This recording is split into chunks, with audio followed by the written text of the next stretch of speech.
নমস্কার, আমাদের YouTube channel prime এডুকেশনের নতুন একটি ভিডিওতে আপনাকে স্বাগতম। আজ সাধারণ জ্ঞান বিষয়ক মাল্টিপল চয়েস কোশ্চেন পর্ব 18। যদি ভিডিওটি ভালো লাগে তাহলে লাইক, শেয়ার, কমেন্ট এবং সাবস্ক্রাইব করে আমাদের সঙ্গে থাকুন।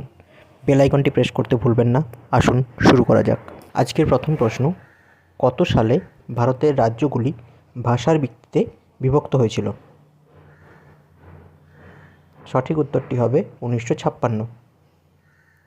নিচের কোন নদীটি পশ্চিম দিকে প্রবাহিত হয়েছে? সঠিক উত্তরটি হবে নর্মদা। বন্য গাধা সংরক্ষণের ব্যবস্থা কোথায় আছে?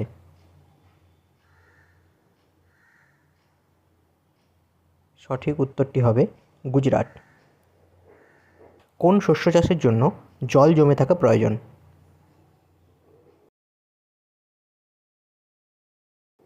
সঠিক উত্তরটি হবে ধান।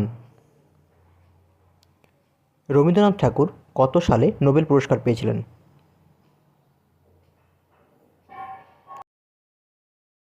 সঠিক উত্তরটি হবে 1913 সালে।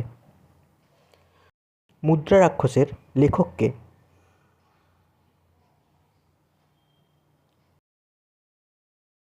সঠিক উত্তরটি হবে বিশাখ দত্ত। আলালের ঘরে দুলাল এর লেখক কে?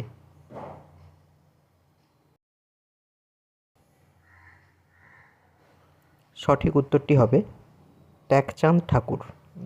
বাতাসের আর্দ্রতা মাপার জন্য কোন যন্ত্র ব্যবহৃত হয়? সঠিক উত্তরটি হবে হাইগ্রোমিটার। দুধের বিশুদ্ধতা মাপা হয় কোন যন্ত্রের সাহায্যে? সঠিক উত্তরটি হবে ল্যাক্টোমিটার। গীত গোবিন্দ এর লেখক কে?